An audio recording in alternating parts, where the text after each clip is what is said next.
Hello and good evening, everyone. My name is Sabrina Samuel. My pronouns are she and her, and I'm coming to you from Treaty 6 and 7 territory, Red Deer, Alberta, Canada. Before we begin, I'd like to recognize that we are on the traditional lands of many, many different nations, the Métis and the Inuit people. And we're actually not all from here, but assembled tonight is a wonderful group of activists from sort of the middle of our province, advocates, and I won't do any of them justice. So I'm just going to turn it over to them to tell you who they are and what we're doing here.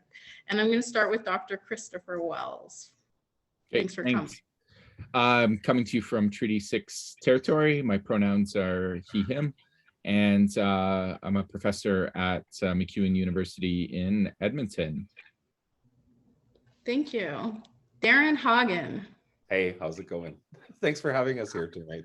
I'm Darrin. I'm coming to you live from Treaty 6 territory near the banks of the North Saskatchewan River. My pronouns are fluid, and I'm a writer, a playwright, a composer, artist, activist, queer historian, originally hailing from Rocky Mountain House. Thanks for being here, Darrin. Matt.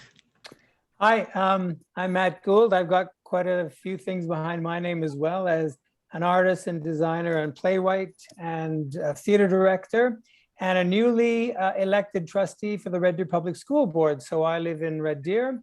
Yeah, and it's kind of exciting. So I'm stumbling along and bumbling in whatever way I can, sticking my foot in my mouth and biting off my toenails more times than I like to think. So I'm glad to be here, and thanks Sabrina, and thanks everybody for coming.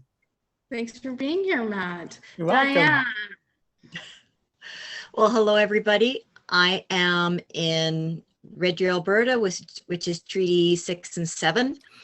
My pronouns are she and her. I am a trustee with Red Deer Public Schools. I am a mom. I'm a mom-in-law. I am a partner. I am a cookie eater. I'm a heck of a lot of things that I just love sharing with the community. I am a servant of this community though. And by doing that, it wasn't a hard decision to be an activist for things that needed somebody who was in a position to have a voice for those that possibly could not have a voice. So I have been fortunate enough to connect with Sabrina a year or so ago, and we have stayed connected since then. And I am so grateful for that, because Sabrina has been a wonderful part of my life. And I look forward to this conversation, because this is some holy smokes, good bleeping news. Yeah, so let's get right to it. Dr. Wells, can you just break down for us why we are all here in this virtual circle, kind of high-fiving each other? Sure. Maybe I'll take a step back for a moment as everyone was introducing themselves. It made me think about, who's not here, in particularly Dr. Darrin Lund, who recently passed away. And when we're talking about activism in Red Deer and in this province, he was a huge force. And I know Darrin would be looking down today and smiling and cheering us all on for, this monumental victory for Canada.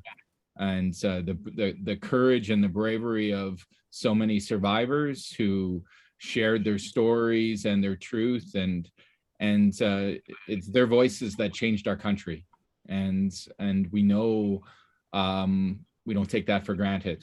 And we've come a long way from a time when our own governments and police persecuted LGBTQ people, to a place now where we're one of the leading countries in the world when it comes to LGBTQ equality. Absolutely, we have more work to do, more work particularly in the intersections of the diversity within our community, our trans and non-binary, our racialized, our two-spirit folks who still do not have equality in our country, nor within our own community. We're celebrating sort of today the unanimous approval of Bill C4, which seeks to criminalize conversion therapy in Canada for both minors and adults. which is a big change from the previous legislation that was introduced. This is the third time, and I always like to say third time's the charm, right? Don't all the fairy tales tell us that? We still have work to do. Today, the bill, after that historic moment yesterday in the House of Commons with all party unanimous support, moved to the Senate today, where it received first reading. So it's been a whirlwind of the last 24 hours. And, if everything goes right, we may have a ban from coast to coast to coast in Canada before Christmas. What a Christmas present that would be, for not just LGBTQ Canadians, but all Canadians, because we're talking about, people's family members, their loved ones, their friends, their colleagues, people we care about in all walks of life across this nation. So we're not across the finish line yet. So we're celebrating, but I think the real celebration will come when this becomes officially law. And Dr. Wells, you did mention that this is the first time that you know of that it was unanimous. Right. Yeah, it got me thinking back to some of those pivotal moments in terms of LGBTQ equality in the House of Commons. And, we can go all the way back to the partial decriminalization of homosexuality, taking, parts of that out of the criminal code. And then all the way to the legalization of same-sex marriage 16 years ago. And we know how divisive that was. And we know many members of parliament voted against that legislation, right? It was about, well, you can have a civil marriage, but you can't have the same marriage as the rest of us. And, that was that real battle. That wasn't enough, right? Being a second-class citizen in your own country wasn't enough. And I think, Canada became the fourth nation in the world to legalize same-sex marriage. And, now we kind of maybe take that as commonplace in many countries of the world. But then I think of also the introduction of Bill C-16 that brought gender identity and gender expression into Canada's Human Rights Act, and how monumental that was in recognition of our trans and non-binary and gender diverse community, that you are worthy of human rights protections, of living your life free from discrimination. And absolutely we still have lots of work to do there, especially when we think about the violence and discrimination many trans and non-binary folks face still every day. So it just shows you that changing laws are not the only answer. We've got to change hearts and minds as well. And then I come to the Prime Minister's apology, and by circumstance I just happened to have been in Ottawa and got to attend and sit in the House of Commons for the first time ever in my life. And to be there for that historic moment, watching the apology being given was, something I'll never forget in my lifetime. I didn't know that. Was a real honor. It just makes me emotional thinking about, that experience and how far we've come, as a nation. But what I saw yesterday was, was on par with all of that. Just to me, it was, nobody predicted that this would happen. We thought we were going to be in for another long fight where LGBTQ lives were going to be up for debate again, and we were going to hear awful, horrible things said about us. We were going to re-traumatize survivors who were going to have to come and share their stories and their pain again, just to convince legislators that their lives were worthy of taking action to protect. And so I'm glad that, I give a lot of credit to Erin O'Toole and people and those leaders within the Conservative Party of Canada, Eric Duncan, an out gay member of Parliament in Ontario, Melissa Lantham, who was just recently elected as the 2 out members of Parliament now within the Conservative Party of Canada. We truly are everywhere, as we've been saying. We exist in every community, faith, culture, religion in the world. Just because you can't see us doesn't mean we're not there. So much of that visibility is tied to issues of safety, like so many of us know and have lived throughout our lives. And just proud for me that this is a day when we can be visible and we can talk openly about our lives. And fundamentally, I think why conversion therapy is so insidious and dangerous is it tells us you can't be loved for who you are, that you have to change fundamentally who you are, who you are attracted to gain acceptance. And, you know, that teaches us to hate ourselves. And I think that's really the damage that conversion therapy practices do.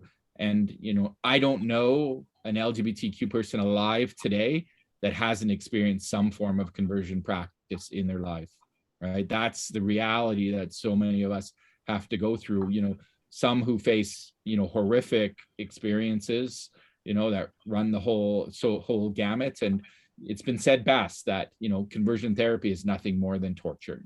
And that's how we need to understand that, not based in any science or fact, you know, other than stereotypes and misinformation and prejudice.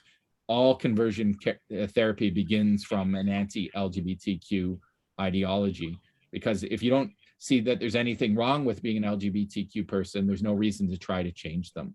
You know, to me, it's a very simple debate, but that many want to make far more complex than it really is. So yeah, I could not be more proud to be a Canadian.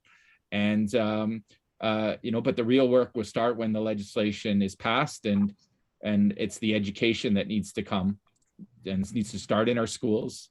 You know, we've got 2 school trustees on here who know the importance of that education well. We've got an Alberta government that still wants to silence LGBTQ lives and realities in our curriculum. And so, you know, these attitudes don't come from anywhere strange. And if we're not educating people and we're not humanizing what it means to be an LGBTQ person, then, you know, hate is a learned behavior. Prejudice is a learned behavior. It starts young, and we have the opportunity to show that diversity is not something we should fear, but it's actually something we should celebrate. It's something that enriches our schools and enriches our society. So education, to me as a teacher myself, is the most important thing that we can do. You know, laws are important, but at the end of the day, you know, it's not the laws that change our society, it's the people and it's the leaders that change our society.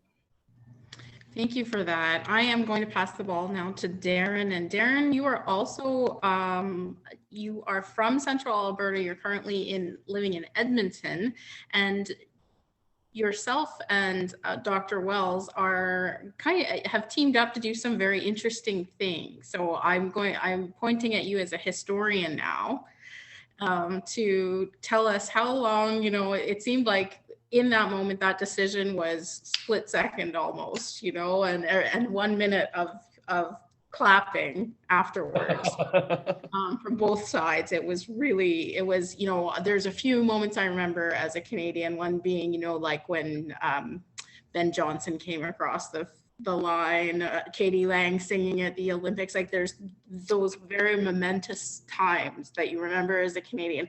Do you have one that you like to share, and would you like to tell us from a historical perspective what this all meant to you? Well, I can't believe Chris has never told me before that he was actually there when the Prime Minister made his apology to the LGBTQ community. That just blows my mind. So privileged, and how fantastic that must have been. Because even watching it on TV, I was so verklempt. I think for me, there's moments that maybe aren't specifically about Canadian history, but my first moment of becoming aware of who I was in this North American context was the day that I saw the footage of Anita Bryant getting a pie in the face by a gay activist. And I was in grade 7 in 1977 when it happened. And it was the moment where I realized, oh, this is about me. This isn't just something I'm watching. This is my story. And it was that moment of realizing that I wanted to be the person throwing that pie. You know, that act was for me. And so there's been a lot of moments in history that actually came before I became aware of that are really crucial to me in terms of the research that I've done. And Chris mentioned the partial decriminalization of homosexuality in 1969, over 50 years ago, which was I've actually spent a lot of time going through the Hansard records and reading the debates about our lives and our livelihoods and our human sort of, you know, frailty, and watching basically our rights being used as a political wedge issue, used for political purposes, as if that's all that we're there for, is something to be debated and argued about and discussed without our knowledge and without our input at all. And so all I can say is I'm so privileged to be alive at this point in history where I remember what it was like before all of these momentous things happened to sort of move equality forward, and to actually be privileged enough to sort of see that happen. I mourn the friends of mine who didn't live long enough to see those moments. That always gets to me. I know a lot of people that would have been very proud of what they saw today. But I also think it's important as queer people living in Alberta that we recognize that for the first time ever, the Canadian government, all of it, the Parliament, our federal government came together to do something unanimously. And that shows to me that the government is finally becoming aware that they can't use our lives as a political game anymore. And that's a really good lesson, I think, for the provincial government of Alberta to sort of absorb. There's one sort of moment that's not a historical moment, but it's a moment that I'll never forget, which is when I was a young drag queen in 1983. So I was about 19, 20 years old. And I got a call at the gay bar where I was cleaning toilets to come. They said, do you and your drag partner, Lulu, want to come and do, let's talk about drag to a university class. And we were eager for any chance to put on a dress and perform. So we took a ghetto blaster and some costumes to a fluorescent lit lecture hall at the University of Alberta at 8 o'clock in the morning, I'll have you know, which meant we had to start at like 4 in the morning to be ready for that. And we did our little show, and then we sat and took questions, and we were taking the questions. And at one point I finally said, about half an hour into it, I finally said, what class is this anyway? It had never occurred to me to find out why they wanted us to come in. And my jaw dropped when they said deviant psychology. That was in my lifetime. That happened. That was before Will and Grace, before RuPaul, all that stuff hadn't happened yet. And so all these remarkable moments in history that I've been lucky enough to witness all come from that knowledge that I was alive at a time when I was considered a deviant, just because I wore a dress to put on a show. And when you think about how much has happened since then, that just makes that moment seem even more archaic and vintage and obsolete. So this is just a moment that makes me feel happy to be here to see it. Wonderful. Thank you, Darrin. Matt, tell us how you're feeling about today and yesterday. Yeah, so listening to Darrin and Chris sort of take it down a little bit of a memory lane. I'm the absolute old fart in the group, and I lived in Toronto at the times when Anita Bryant was on her rampage, and I was at university, and I was there when the bath raids took place in Toronto, and I remember marching in the streets, and I fell in very quickly with a very political group, the Body Politic, which was a very famous newspaper at the time for a number of years, and gay liberation and stuff. And so I fell into a very politically oriented group. So we were down in Toronto marching against the police and the bath raids and the government of the Ontario government at the time. And I remember I was one of the parade marshals, and I was right at the back of the parade. And right behind me was a police officer. And around him were sort of people who'd come in from, let's say, Scarborough, North York, whatever it was, sort of the suburbs at the time. And I remember I could hear this police officer saying to these people marching with them that, boy, I wish we could just take them all and shoot them. And this was a police officer. And I'm also from the dark ages when my friends would be pulled off the street by police officers who took their insignia and their number off their hat, threw them in the car, and took them to this place called Cherry Beach and beat the crap out of them. So I've got that long and visceral thing, and I, you know, when we're looking at this sort of idea of conversion therapy, I think a lot of us as LGBTQ plus people carry our own kind of self-conversion stuff, right? Because the models that we were given, the lessons we were given, everything we were told when we were growing up would say, okay, you've got to change because, by the way, you're not acceptable. Oh, and did we mention that you're not acceptable? So all that stuff that we carry, even now, you know, as a school board trustee, and I'm gently maybe pushing a little bit of an envelope, I sort of find myself feeling kind of exposed and sort of going, oh my God, I'm going to say these things. I'm going to stand up. I'm not 20 anymore, raising my fist at the sky with great confidence. I'm this tired old guy limping around, sort of going like, really, I'm going to start or continue talking, about these kinds of things and move them forward. And I know that Dianne and I have talked a little bit about schools and education, and in Red Deer, there's great movement and great momentum towards the GSAs and our policy in the schools. So that I know that you, Dr. Wells, kind of helped write it. I think if memory serves, and we're involved in that, right? So we just know this is a reminder that we've got to keep pushing that ball forward, right? There's no time and there's no second to stop, because as long as one child in our school feels unhappy, beaten up for whatever reason, then we need to keep pushing that forward and make some noise. So I feel both excited and oddly scared again to be on this forefront and pushing the barricade, and I've been out of practice for a long time because I've been in my own little cocoon, right? We build our world, we have our friends, we have our partner, we have our cat, whatever it is, and sort of everything's kind of cool. And then suddenly now, as this, let's say, public figure, community figure serving the community, it's like, holy smokes, now this thing is there. So I both welcome it, and I'm sweating quite a bit these days.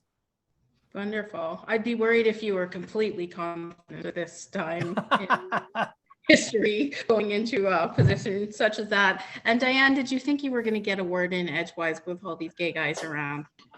Thank you for being here. Tell us who you Sorry, you asked me something, Sabrina, and I think I talked over you. Oh, sorry. No, I was just thinking, I just want to know your take on what's occurred in Canada. Oh, yeah. If I was a betting person, I would have lost. I really would have. There wasn't a lot of indication, at least in my little world, that this was going to pass the way it did, right? It just wasn't.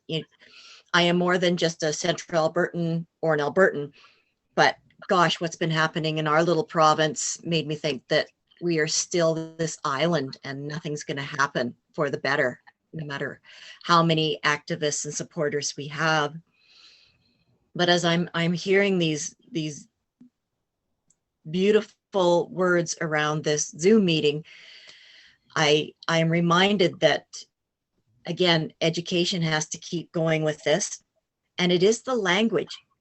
If the first time you heard conversion therapy and you were familiar with the word therapy, it almost sounds like a good thing, right?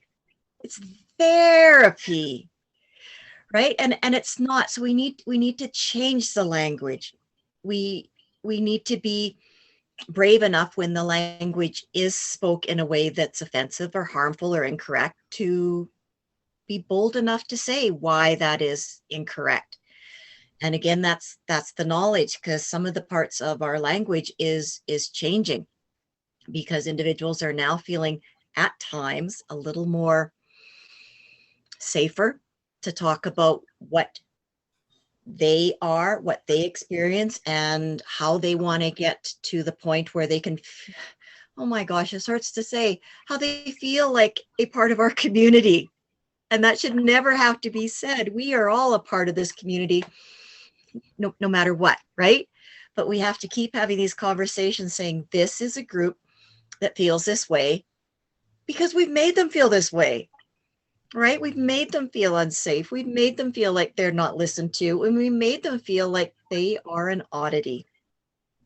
And it's going to be a conversation that's going to happen for a lot of years. I am so at ease though when I listen to our young people. They have very few issues with things like, shared bathrooms and pronouns. Mm-hmm. I love reading the comments about, well, what would you like to be called? And would you please say this is my pronoun? And people being offended by that. It's like, wow, when can we get to the point where it's their words, it's what they want, and it's just going to be part of our conversation. Right now, it's still not part of our conversation. It is part of our, well, that's why you're like that. So we need to make you continue to feel like you're like that because you're not part of us. And as an ally, I've only experienced secondhand through my loved ones and my friends and my family when they are in those horrible situations. And I can relate, but I have no idea how hurt and how harmed some of these comments are from our community. And it's still happening. And since it's still happening, we still need to be very strong advocates to take what has happened with the C4 and keep moving it forward, right? We can't just lay back and go, good, the federal government said this is done, so we just can sit back and send our Christmas cards if we believe in Christmas or whatever we want to send out to people, happy holidays, and think that it's going to be taken care of. We need to be the ones that stand up. And I love being a trustee with Trustee Gould. I am so excited that he is part of the board, and I look forward to everything that he brings forward to the table, because he is such a, even though he's an old fart, he's a fresh old fart. He brings this perspective of, you know, I've been around the block and I'm going to say something, and don't tell him this, but he says it in a word that I don't feel attacked. He's got that knack. So don't let it go to his head. But I am this next 4 years, I think I'm going to have a smile on my face more than I've had in any other 4 years. So that's what we what a like to treat. hear. Yeah. Thank you so Well, much. I have to say thanks to that. And now I'm sitting here blushing, but if I can, I want to just throw two quick things out, if that's all right. One is a little story about Dianne's son, Duncan, was in Treehouse Youth Theater. I was the artistic director, and I was writing a play for Red Deer's 100th anniversary. And so each week for rehearsal, I'd bring a new scene and all that kind of stuff. And I remember we were doing a table read of the script and the scene. And I remember Duncan, because we were leading up to this character, I wrote it in 3 different periods, in 1913, 1970 something, and then in the future for Red Deer, right? And Duncan leaned back in his chair as we were coming to this part, and he said, "I told you I was gay," because I'd written him as a gay character. So the kids they really understood that, you know, I'd slide gay characters in quite sort of subtle ways. They'd become part of the story. But and the other quick story, if I may, was when we're talking about, Dianne was saying how younger people really don't have the same hangups that we sort of have. I remember reading a really long article about how the Mattel company created a new series of, you can't call them Barbie dolls, but they were gender-free dolls.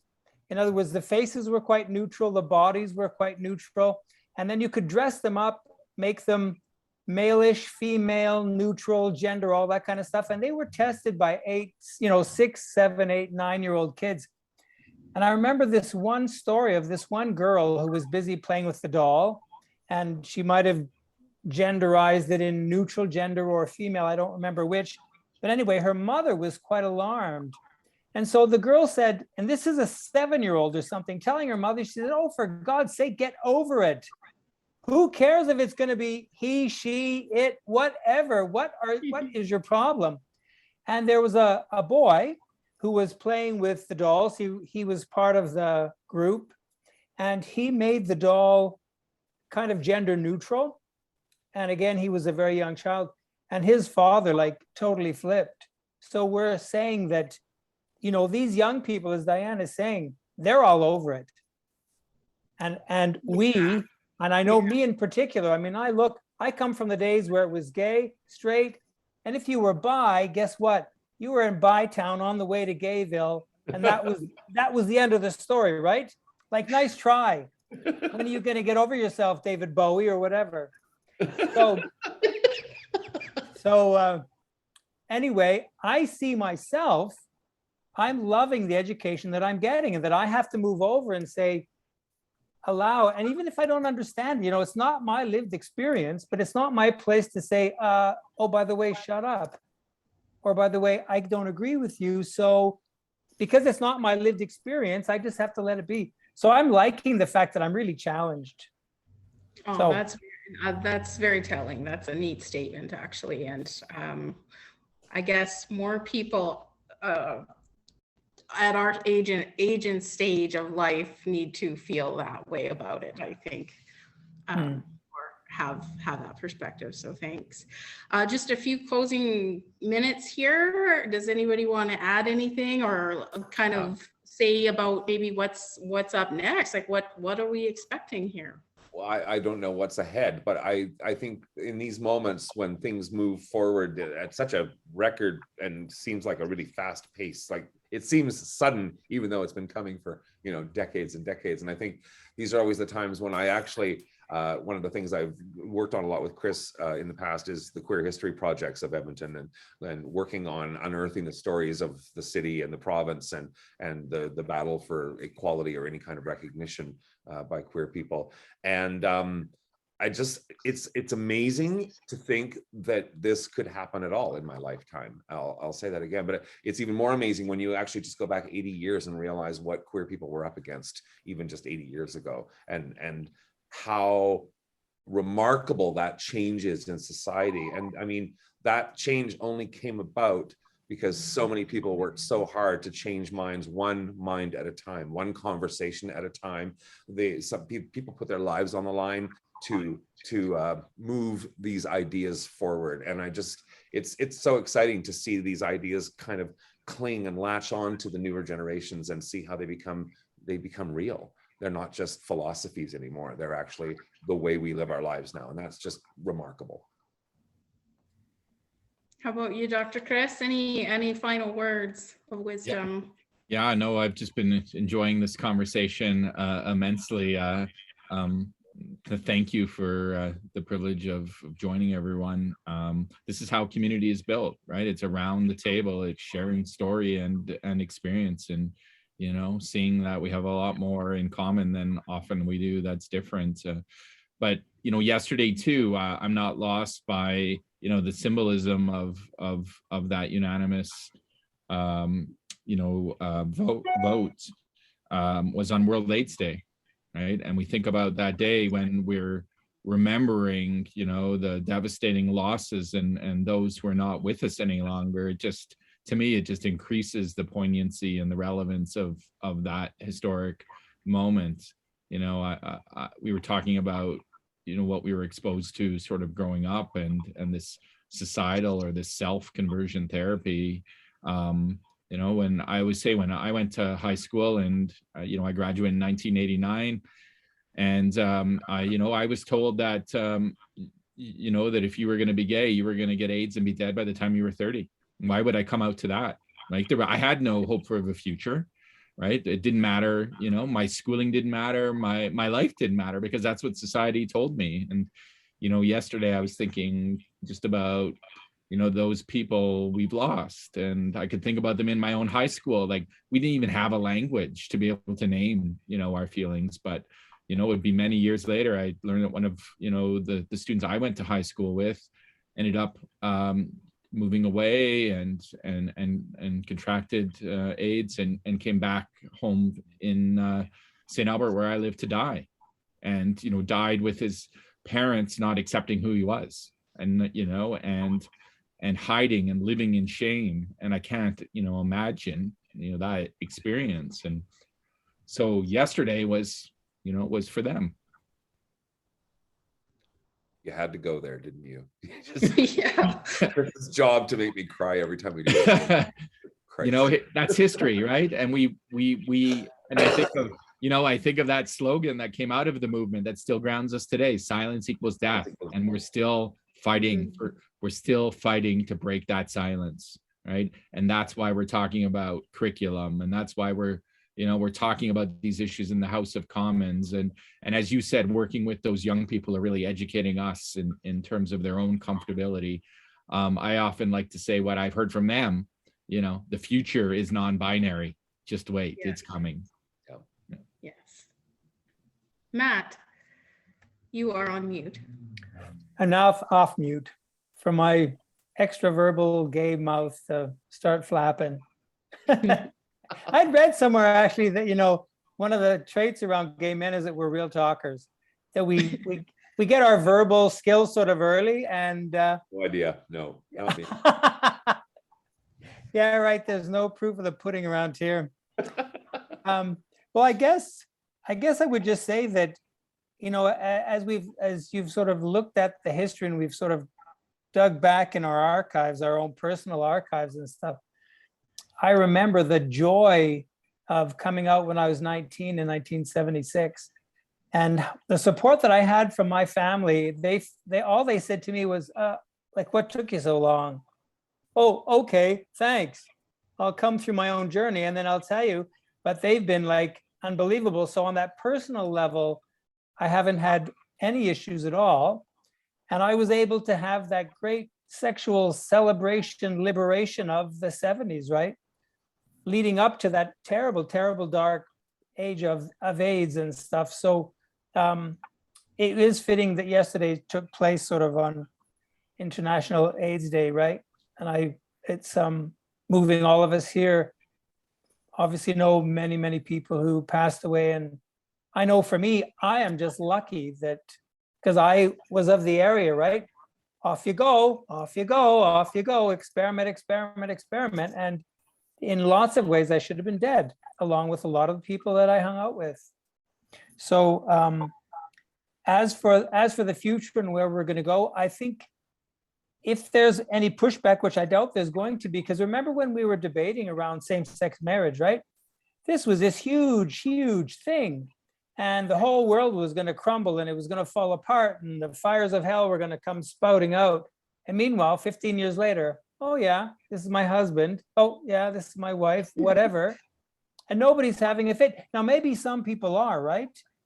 But the vast majority of us are saying, okay, this doesn't even matter. Thank you very much. So what matters is family and community and pulling together and all that kind of stuff. So I say, good on you, Canada. Yes, good on you, Yay. Canada. While at the same time, I just want to caution, because of course you watch what's happening in the States right now with the abortion bill, with the abortion rights, and you go, it can slip out of our grasp in a second. In one election, we can lose everything that we've gained. And I think that that's always important to remember, that we stay vigilant. Vigilance is the only thing that will keep us from slipping back. Well, doesn't that come to the point that Dianne was talking about before, which is, well, and Dr. Wells too, is this thing called education. Yeah. Because as you're looking at these young people who say, you know what, I don't care about this stuff. I'm cool with whoever and whatever. Then as that pushes forward, they'll eventually be able to hopefully get us out of this mess we're in. Yeah. What do you think, Dianne? Oh, you're so good, Matt. Such a segue. You know what I see, and I was reminded when you were talking about gay marriage, you're right. I felt we then just took it for granted, right? We did it, so we must be good. But no, these stories, these traumas are still out there. And that's why we need to have these kind of discussions saying, this is what happened in the 60s, 70s, and 80s. This is why we need to change. This is why we need to move forward with conversion therapy. I'm looking forward to the day, and gosh, I hope I'm still breathing when that happens, that I don't run into somebody who still says choice, right? You're like that, Matt, because you had a choice. So if you can't therapy the gay away and you can't choose the gay away, gosh, maybe you're just born that way. Wouldn't that be a nice conversation to have and an expectance to have? So yeah, we need to still remember about all the horrible things that happened to get us here. But I look forward to it not being an uncomfortable conversation. And yeah, we're going to learn from the kids. We're going to learn so much from them. Yeah, absolutely. Hooray. Yeah. Thank you so much, Hooray. everyone, for being here. I'm going to be very shortly out of juice, and there's just no nicer gang to go yay Canada with. We really just needed this. So as we move forward, I wish you all the best in all of the things that you're doing for the community and for this big small town of Alberta that we all live in. And we'll keep eyes on each other and hopefully have more to celebrate. We'll keep each other in check, right? I like bet. that. You bet.